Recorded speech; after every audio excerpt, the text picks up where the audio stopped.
Hey, beautiful people. It's your girl, Francella, and today I'm super excited because it's about to be exciting in here. I got my friend David with me. Yes. Hello, everyone. What do you do? David and I was gonna say go way back, but maybe I should say go weeks back because it's been just a couple weeks since we met. A couple months. Midsummer. Midsummer? Yeah. Interesting. I remember it being really hot. So yeah, we wanted to come on here really quickly and just do a little chit chat story time to let you guys know what's up with us being in Tokyo. David just got here. I've been here forever. If you're new, welcome. And we're just gonna jump right into it. We're gonna do a little icebreaker to get David comfy. Here's how it goes, guys. We're gonna use Who's in Your Cipher. I've talked about this card so much, like I'm not even gonna explain what it is in this video. I was not aware of this. So here we go. We're just going to try to make shuffling. this. It's all editing. Yeah, David's gonna choose a card and let's see what it says. It's just a fun icebreaker. Let's do it. Pick one from the middle. From the middle? Yeah, because okay. you're trying to set your boy up. I wanted him to choose the top one, but he wanted to choose the middle, so let's see. Old meets new, a song featuring a new and old artist together. Any genre, any era, time period. 8 points. One eternity later.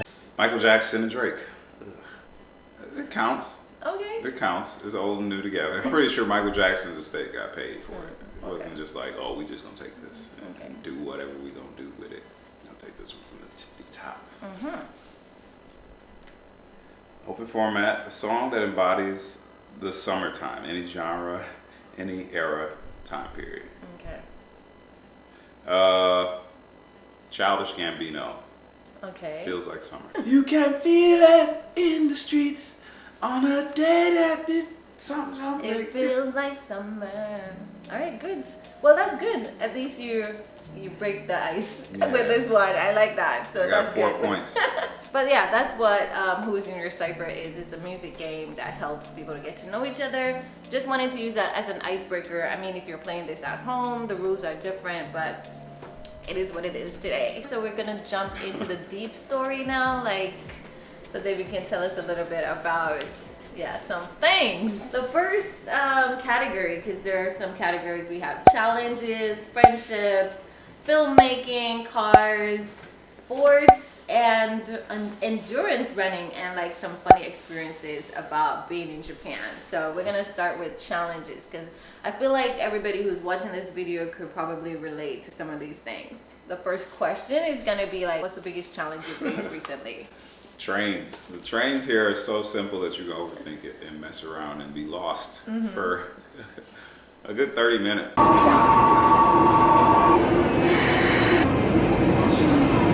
The trains here are pretty cool. Everything's in English and in Japanese. The next station is Benimara.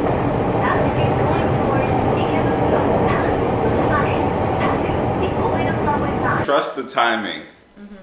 Sometimes, unless it's bad weather, like if it's raining or if there's some technical difficulties, the train lines will let you know on some scrolling marquee somewhere in the train station. All right. If you're not looking and thinking everything's gonna be automatic, you might mess around and end up going to the other side of the island. Yeah. I'm gonna just piggyback off of this challenge topic and talk a little bit about what motivates you when you're facing some tough times, because we're out here in Japan. Most of us are lonely and isolated, all kinds of things. I mean, I kind of know how to keep myself entertained with random stuff, I guess. But for people that I do use self-talk when I'm dealing with stressful or difficult situations. I make sure the little voice in my head isn't critical. yeah. More so. Well, that's actually pretty good because when you said self-talk, it brought me back to the technique that I use, which is something I saw Jay Shetty do on Instagram. That he is one of those motivational speakers, and he's really big all over the world. We all experience negative self-talk on a daily basis. A beautiful tool that I've learned from therapists and guests on my podcast is placing a picture of your younger self on your bedroom mirror. Now, every time you look in the mirror, and you're about to say something negative, remind yourself that you're saying it about that person. That little guy, that little girl who lives inside of you. And how would you respond differently knowing that they're listening? That's what I do in a self-talk kind of situation. Like I talk to my younger self so that I can say kind things, and you know, all the stress that I thought I had reassure your little toddler self. Exactly. We want to talk about friendships. So we're leaving the challenges and we're going to talk about friendships. And my question is, what is the funniest memory? I don't got no friends. No, I'm just kidding. This is serious, y'all. Yeah. What's the funniest memory you've had with like your friend? I don't condone using the N-word at all. I hate the N-word. But I'm going to just say it because this is a part of the joke, or part of the funny part. Me and my homie used to work for UPS back in, like 15, 16 years ago. And I used to carpool with him, and sometimes he'd carpool with me, and my car was terrible. So he just kind of in a nice way, like, hey, look, I'll drive, just fade me on some gas. I was like, okay, I don't want my car ending up on the side of the road. We got to work one night, and it was just like, we were training, we were going to school, like running track, going to school, and working. So it was just constantly like just the grind. And I'm in the car like sleep. I'm like, well, I'm gonna just pass out before work. And it was night shift, overnight at UPS. And sometimes he'd want to talk, and I'm just like, I don't feel like hearing nothing. Especially if the training session in the morning was just hard. And studying, like I'm just like, nah, let me get all these every little Z I can possibly sneak in. Let me just get those. And he was like, telling me about something. I can't remember this, but I remember his reaction. He was so pissed. Oh, it was about the school we were gonna transfer to. It's like, you know, they got dorms where we could both like be in there, and it'll be like apartment type stuff, and we could choose our roommate right when we get there. And I was like, half asleep, leaning on the car window, like, oh, that's nice. And he just kind of got a little butthurt, and I thought it was whatever, but I was half asleep, so I'm like trying to have a conversation with him while I'm asleep. He's like, fuck you too then, nickel.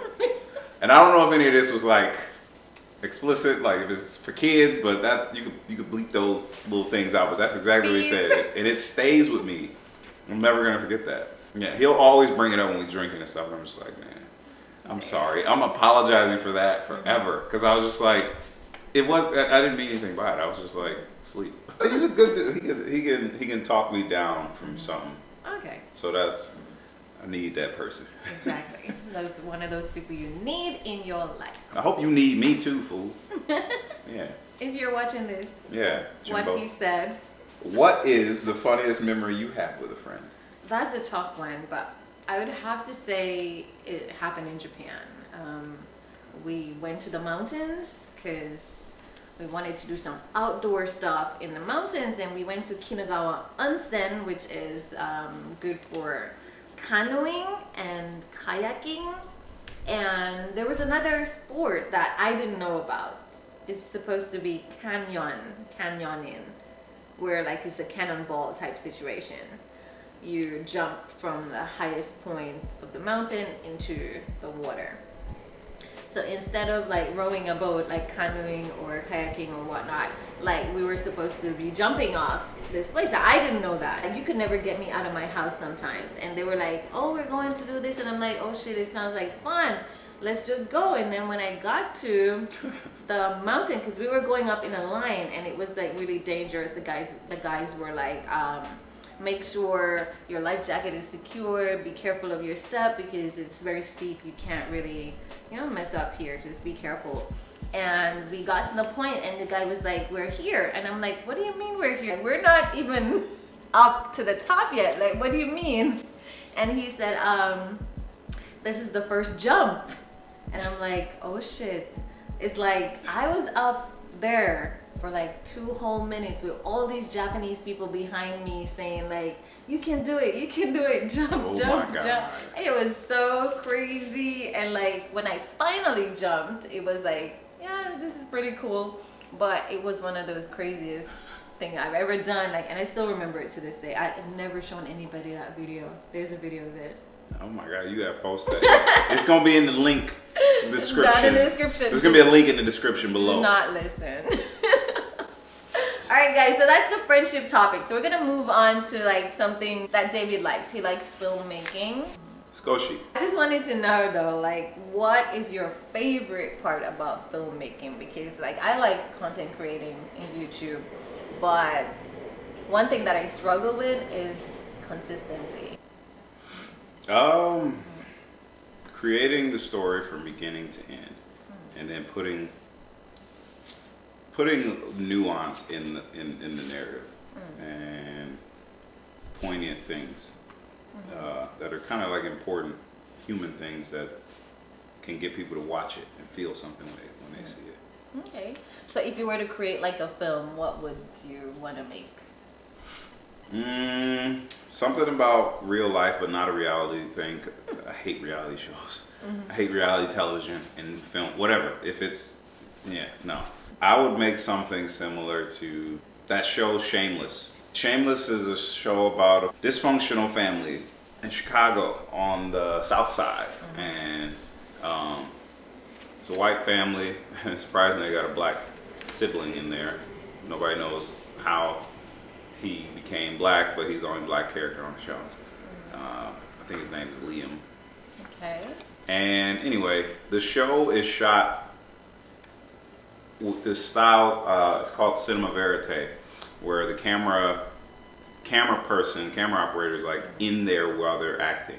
But it's not a reality show. It's almost like shot like The Office.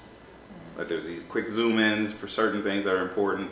The camera moves a lot. It'll spin around just to follow them throughout the house, but it's still shot serious. It's still a show. It's still a beginning and an end. And it's in sequence. Like they age, they get older, you know. But there's like some comedy in there, like dry humor, and then there's also like some very serious stuff going on too. It's interesting. Yeah. Real, like I would shoot something like that because I feel like that it's easier to get grabbed when you're watching that initially, like the pilot, first couple episodes, you'd be like, yo, I gotta see what happens next. What's the next thing that's gonna happen on the next episode with this character? Because there's so many different personalities in the show. I don't remember the exact number of siblings, but I think it was probably like 7 of them in the house, or 6 or 7 of them. And all of them had a different personality and something that they brought to, like a linchpin to making the whole story cohesive. Okay. Well, that sounds fantastic. So what if I said that I wanted to make a movie with like some kind of creativity and empowerment thing in it, like having black women create businesses and be their own CEO? That right there, I'd say you should like pitch that to like Tyler Perry. Okay. Interesting. Because he'd probably snatch that up and then put his little spin on it. And there'd be some humor in there, but it'd also be like really empowering.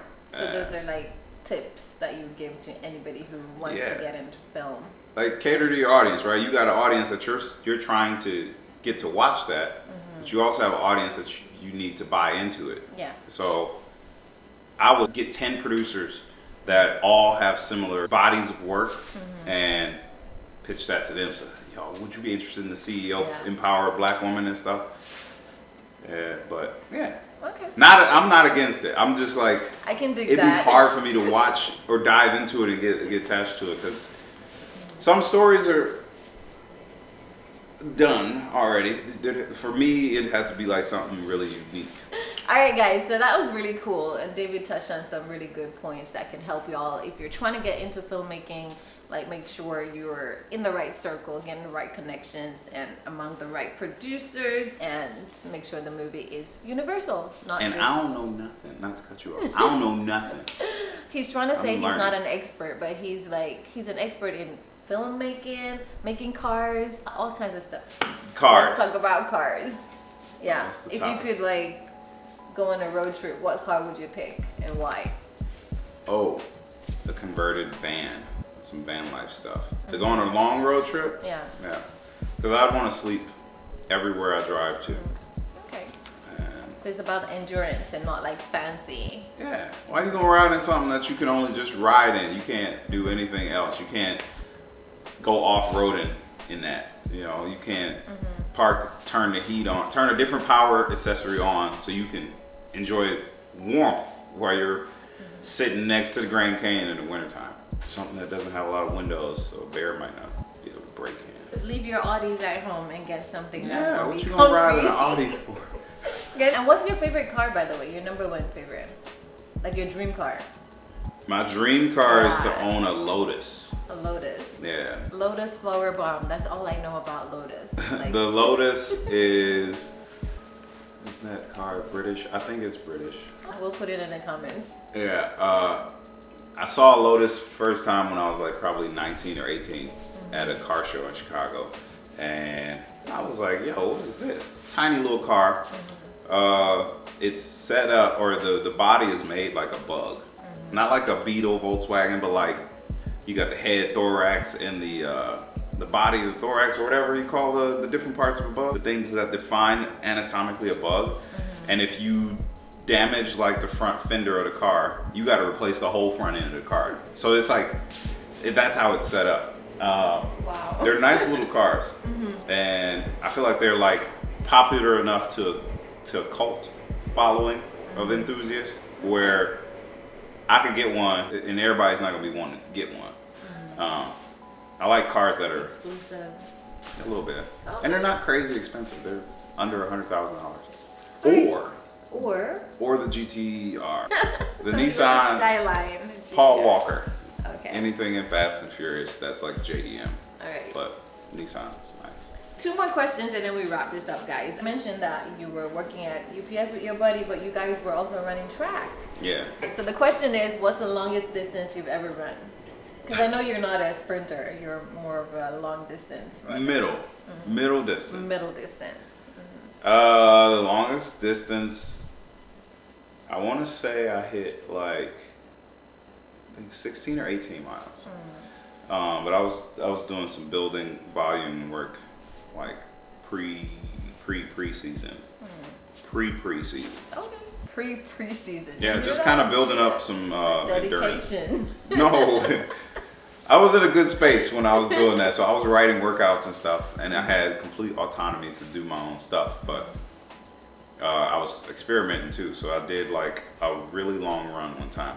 Don't ever jump into it unless you already have a base. So I had a year before that I was already doing like some long distance stuff. But that run cooked me, and I was like, yo, I felt good afterwards, but it was hard. Beating your toughest moments that makes you want to keep doing this. Yeah. When I go running on Sunday mornings, it's like I'm just like trying to make sure that I beat my previous time Yeah. or something. So it's like You always totally get gotta. that. You always gotta do better. My one of my old coaches was like SLED. Yeah, Suck less every day. that's good. I hope you guys get that. All right, so to wrap this up, guys, because we talked a lot about cars, we talked about, well, not a lot, we talked about challenges, friendships, cars, sports. Those are some of the key topics that we talked about. Try not to be lonely or isolated. Make sure you find your inner self and try to be happy, you know, and get some good friends like the ones David has. Yeah. I got some homies. Yeah. I got some alright homies. And some interests, you know, filmmaking, cars, all kinds of things. You can just get into whatever it is that you like. I like YouTube, so I'm making videos all the time, and I'm trying to get back into it because I did take like this hiatus, and like I'm just finally back. So we'll see where we go from there. But the last thing that I want to ask David before we wrap up this is something funny about Japan, because he's new to Japan, and I wanted to know like what is the most awkward language mishap that you've had? Trying to talk to girls. You need to learn some basic stuff if you want to talk to a Japanese girl. Like what? Like, my name is, or whatever. Like just little things, right? And if you're gonna give the girl a compliment, make sure you don't say the wrong pronunciation, because it can mean something the exact opposite on the spectrum. Like kawaii, kawaii. Yeah, so that's a really good example. What's kawaii? Yeah. Cute. Cute. Or Kawaii? something pretty or whatever. Kawaii is scary. Scary. Say hontoni kawaii. Then she's like really beautiful, really pretty. But there are lots of other words that you could use. So like David said, basic Japanese, you could say Steiki means very beautiful. Stecky. Yeah, make sure you learn them Japanese in order to get a better luck with girls. I'm not sure how much luck David has had so far, but yeah. For me, funny experiences was probably the toilets. Like I don't know how to use the washlets, and it took a very long time before I learned how to use it, how to flush it, I don't use the bidet with the spray thingy. Like I'm not about that life because I'm a germaphobe. Like I need to make sure that the water that I'm using is coming from where I think it needs to come from and not from out of the toilet. Yeah. So yeah, those were funny, but that's a wrap for the video. I pimps and pimpettes. Yes. Hopefully you don't take that the wrong way. Thank you guys so much for watching. Be sure to like, share, subscribe. Don't forget to hit that notification bell so that you see when I upload a new video. But until next time, stay fabulous. Maybe I'll come back again. Maybe he'll come back again. Midwest. He Mighty said. Midwest.